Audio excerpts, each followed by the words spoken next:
All right, guys, it's your boy Dom, and we are back for episode 11 of Transfer Daily. We have been covering the special transfer window that was made especially for the 2025 Club World Cup. So tomorrow will be the last day. That's June 10th, and it will be a break before the official transfer window opens. When is the official transfer window, you might ask? Transfer window, let's see, 2025.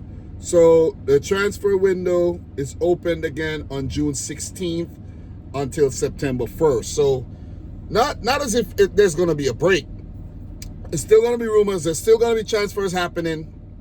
But June 16th is when it's officially opened. So I want to attempt, to be honest, I want to attempt to do transfers as long as I can. Even when the season starts, I want to still be doing transfers. You know what I'm saying? Because the transfer window is going to be open. So even though there's games one day, I might want to talk about the games, but I also want to talk about the transfers. You know what I mean? Anyways, let's get things going, man. Out in the van, I have a lot of privacy this way. So in case you're wondering, that's why I like to do my videos in the van or in the car. Okay, so let me turn the engine off. Let's get some peace and quiet here. Got my light in. You know, it's not going to kill the battery or anything. The battery is pretty good. And it's an old van. It doesn't have a lot of electronics to suck the battery anyways. But, guys, before we get any further, let's smash the thumbs up button. The goal today is 75 likes. I'm not asking for much. I know 75 people are going to watch the video. Come on, guys. Like the thing, man. What happened? Do I have to beg? Do I have to actually force you and hold a gun to your head for you to like the video? Come on, man. Hit the thumbs up button. Guys, we got quite a few transfers to go through. Some confirmed, some are rumors, some managers, and I have a mixture of everything for you. So let's start with a Liverpool goalkeeper. First and foremost, big up to all the Liverpool fans watching this video right now. If you're a Liverpool fan, like the video. Like the video, okay? And I want to thank you guys for continuing to support the channel. For everyone who has been leaving comments, you know who you are. I know I have not been replying to every comment, but you know who you are. I like to take the time to give you a shout out. I want to thank you for dropping comments. Keep dropping comments. I'll get to them eventually. All right, so Liverpool goalkeeper Vítězslav Jaros, think he's Hungarian. He's going to go from Liverpool to Ajax on loan. The thing is, the new Ajax manager, Heitinga, he was working at Liverpool on the slot, I think. And the crazy thing is that Liverpool sold Kelleher to Brentford. Then they're letting Vítězslav Jaros leave for Ajax. And then they also bought in another Hungarian goalkeeper by the name of Armin Pesky. So, the transfer window is bubbling, man. So, all the best on loan. Next up, we also have another goalkeeper, and this one is a confirmed signing. Goalkeeper, 33-year-old Marcus Bettinelli from Chelsea to Manchester City. The player is rated at only 600k euros. So City might have to pay maybe $1 million or less for the player. And this is because Scott Carson's contract would no longer be renewed. So he spent 6 years at City, and he's probably going to retire or play in a lower league or something. You know what I mean? He's going to finally get some game time, maybe. But City brought in Marcus Bettinelli because he is a homegrown talent. He is English. He's going to fill one of those homegrown slots that every club needs to fill. And he was part of the Fulham youth setup, came up to the ranks at Fulham, and he's going to be a perfect replacement, just a younger version of Scott Carson. Signed in time for the Club World Cup. He'll travel with the team, but is he going to get a lot of game time? I doubt it. Maybe if the two first team goalkeepers are injured, then Bettinelli would come into play. Or maybe, let's say Edison and, Ortega. Edison is injured, Ortega playing the league, you might then have Bettinelli playing in the Carabao Cup. You see? So anyways, welcome to the club, Marcus Bettinelli. If you guys don't know, I'm a City fan. Next up, we have another goalkeeper, Mark Maignan. The talks continue between Chelsea and AC Milan for the Frenchman, and Chelsea want to get the deal wrapped up for the Club World Cup. And if they want that to happen, it has to happen tomorrow. So in tomorrow's episode, I might be talking about that one. So Mark Maignan to Chelsea, that one's happening. That one could happen tomorrow. If it does not happen for the Club World Cup, I believe Chelsea would still try to go in for their man. But let's say, for example, whoever they take to the Club World Cup does well, maybe Chelsea might say, hey, maybe we don't need a goalkeeper after all. But anyways, let's keep it moving, man. I know I did talk about Tariq Lamptey being released from Brighton Hove and Albion at the end of his contract, but that did not happen. Tariq Lamptey actually signed a one-year contract extension with Brighton and Hove Albion, so he'll be at the club for the upcoming season. Ryan Aït-Nouri is officially a Man City player, announced on the website, Twitter page, everything. He has signed a 5-year deal and becomes the first Algerian since Riyad Mahrez to join the club. And let's say he's, you get the wording, you know what I mean? So I think he's now the second Algerian.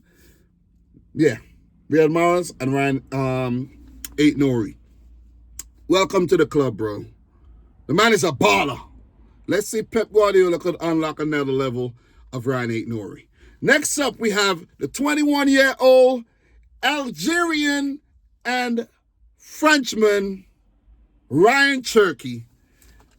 Football fans, they have been buzzing over this player. Whether you're a Liverpool fan, Chelsea fan, Man United, you gotta appreciate a good player, because what he did for France in that game the other day, man, oh my God. Against Germany, yeah, he looked good. Ryan Cherki came off the bench and just changed. What? Wait, that was not against Germany. That was against Spain. Came off the bench, changed the games, even scored a banger. So, listen, City got a play on their hands. The deal is set to be done. 41 million, 5-year contract. The 41 million is including add-ons. That is cheap. That is cheap. So, City just went and brought in Cherki, Ryan Aït-Nouri, with a combined total of about, let's say, I think they said the 3 players that Man City brought in cost less than what Liverpool are going to pay for Florian Wirtz. And this is no job at Liverpool or whatnot. You can pay whatever you want for your player. The player is rated in terms of Florian Wirtz. His market value is 140 million euros. So you got to pay what the player is worth, basically. Bayer Leverkusen aren't stupid. You see what I mean?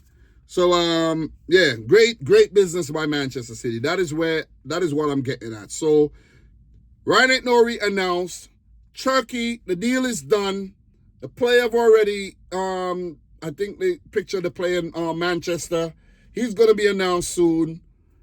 Tijani Reinders already signed. He's going to be announced tomorrow, I think, because if they announce Ryan Aït-Nouri today, then you don't want to announce both players on the same day. You want to give each player their day. So tomorrow, Tuesday, you're going to have the announcement of Tijani Reinders, and then you're going to have the announcement of Ryan Cherki.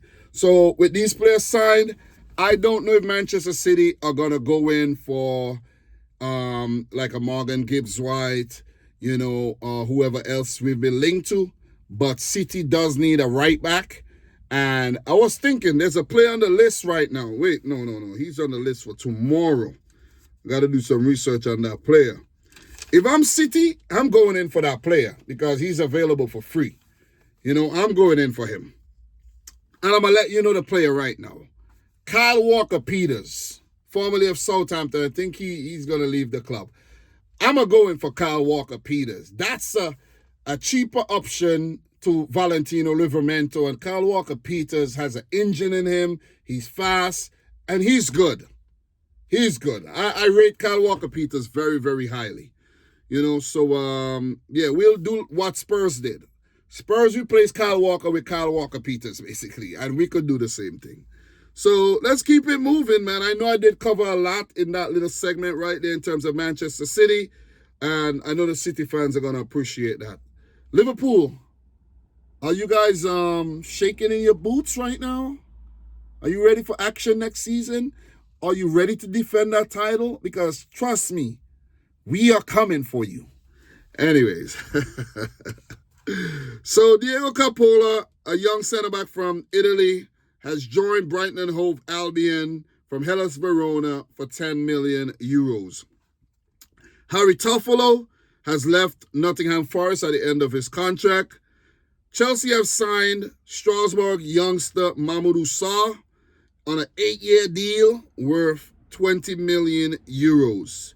Leroy Sané have been linked with various Premier League clubs, but it's been announced that he will be a part of the Bayern Munich squad for the FIFA Club World Cup. So he's been linked with a move to I think the Turkish clubs have been monitoring his situation. Arsenal has been, monitoring. Spurs. Let's see where Leroy Sané ends up, man. Victor Gyökeres. Man United wants him really bad. The Arsenal interests have cooled down a lot since Arsenal are trying to get the Benjamin Šeško deal done.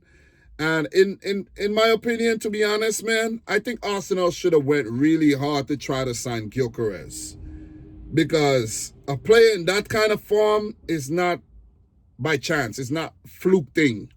The man has been performing in the Champions League, in the Portuguese league, where many players have came from and done well at, other leagues, higher leagues than the Portuguese league.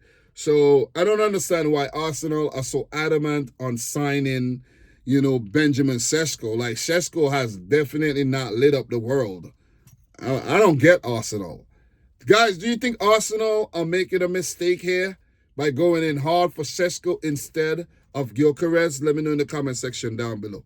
But the deal, Man United are trying to sign him, but maybe, I don't know what's going on. We don't know what's going on yet. But earlier, I did talk about how the player wanted and preferred the Man United project, even without Champions League football, over the Arsenal project. So maybe they're just taking their time, no rush. Man United doesn't have to play in the Club World Cup, and no need to rush things. Maybe the player wants to take a break and then, start negotiating to see where he's going to go. Because you got to make the right decision. This could make or break your career. So, yeah. Up next, we have a player by the name of Gabriel Sara. This one I actually saw. I was watching a video on Facebook and I saw this one.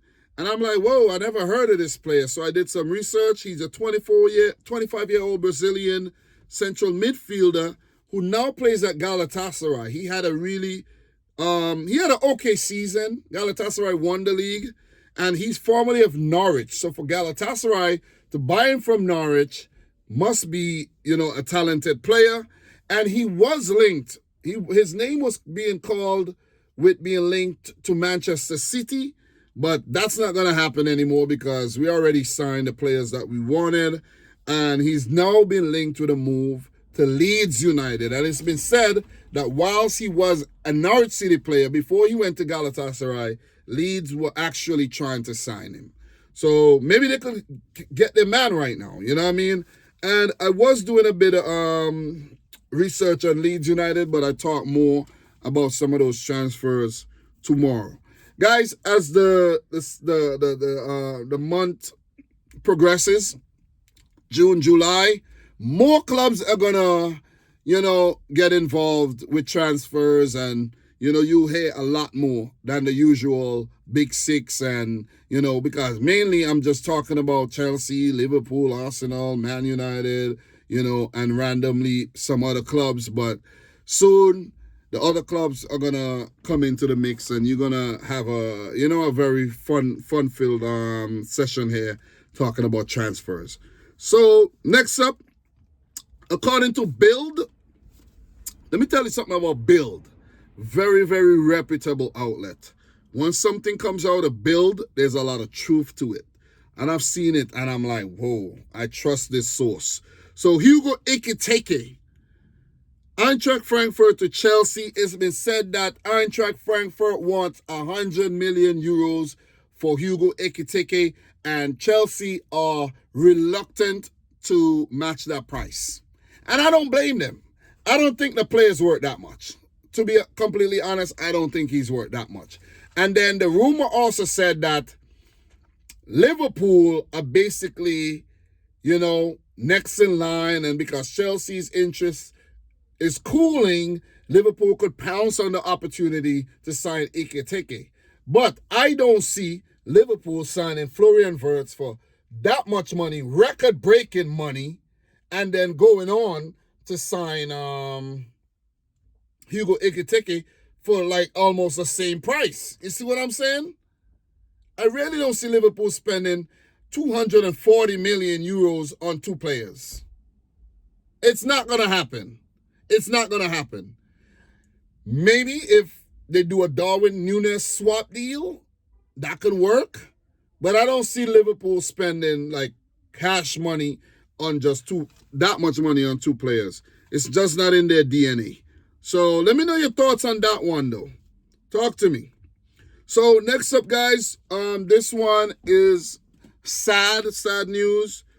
Uriah Rennie, the first black Premier League referee who foreseed 175 Premier League games, has passed away. He was 65 years old, and he is of Jamaican descent. So remember, guys, in the past, I was talking about where all the black referees at, and I didn't know about this guy, to be honest. I wasn't really watching the league like that when he used to ref. And you guys might be like, yo, damn, that was just the other day. I was doing other things in life, okay?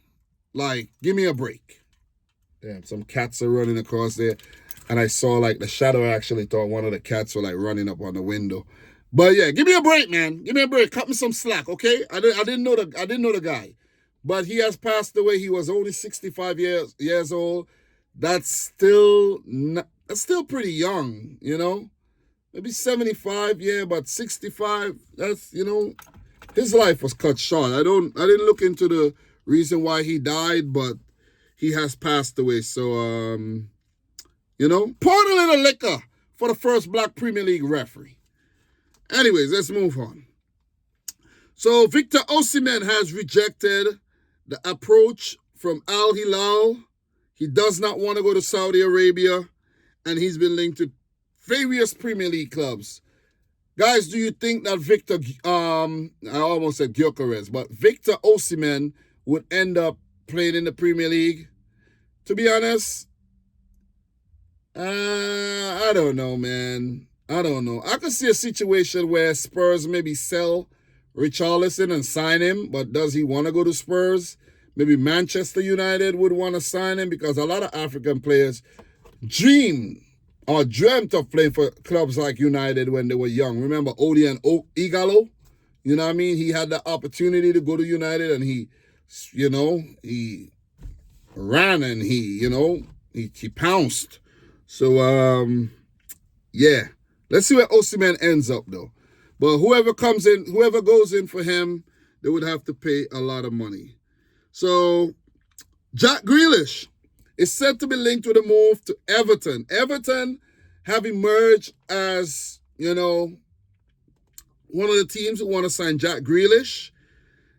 And I could see that one happening, to be honest, though, because it's said that City only going to want 45 million euros for him, and that's cheap.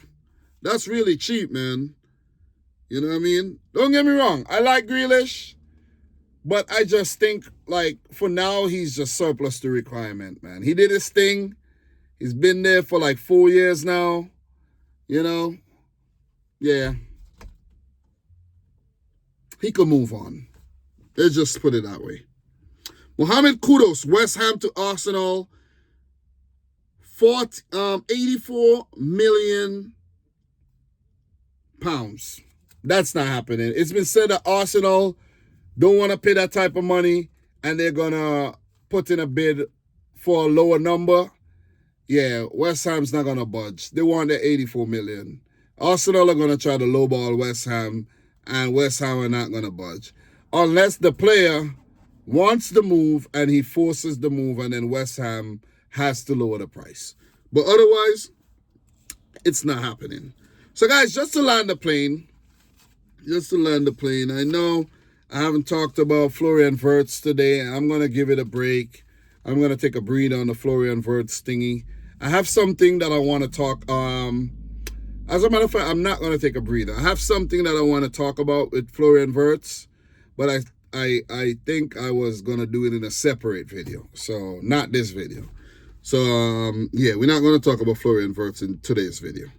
So Kenan Yildiz, a Juventus youngster, is said to be linked to the move to Arsenal. Arsenal are monitoring the player situation at Juventus and could pounce if the opportunity presents itself. I think I've seen this player, pretty talented. Marc-Andre ter Stegen is linked to the move from Barcelona to Manchester United. Guys, I really don't know, because Man United are linked with a move to Emi Martinez. They want a new goalkeeper. I think they want to get rid of Onana. That's not Amorim's first choice. Amorim inherited that goalkeeper. So, I don't know. There's a goalkeeper that I had on the list here that I think Amorim could actually go in for. And I was supposed to do some research and include him in today's episode, but I put him for tomorrow's episode. But I guess I could talk about him right now. Portugal's #1 goalkeeper, Diego Costa. I have a feeling Amorim could go in for that goalkeeper and convince him to join United. I would love Diego Costa at Manchester City, but I could also see him signing for Manchester United. So yeah, I don't think ter Stegen is going to join United. I don't think that one's going to happen. Jadon Sancho has been linked with a move back to Borussia Dortmund from Manchester United. I could definitely see that one happening. And last but not least, Alex Oxlade-Chamberlain, who I talked about in the previous episode, I think I did. Maybe an episode, yeah. In the previous episode, he's been linked with a move to Leeds United. You know, as Daniel Falk looked to bolster up his midfield and have a player with some Premier League experience, you know, in the middle there. So let's see if that one does manage to materialize.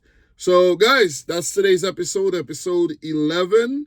You know, I think I covered a lot of things. You know, maybe I didn't cover the things that you wanted me to cover, but I think I covered a lot. So that's it. 22 minutes, 23 minutes, not bad. So tomorrow's episode I think is definitely going to be a bit more interesting, because there's going to be a lot of deadline day signings for the special transfer window, and just to have players just in time for the Club World Cup. And yeah, am I going to cover the Club World Cup? I want to, but I don't know if I'm properly prepared though. Seriously. Whatever it is, guys. Thanks a lot for watching yet another video. I'm your boy Dom. Subscribe if you're new. Like the video for the consistency. I've been doing this 11 days straight. No break. No, I have not missed a beat. Okay, 75 thumbs up. If you watch all the way to the end, make sure you like the video. Okay? So until next time, I like to say, peace out. Rich Squad. Peace. Talk soon.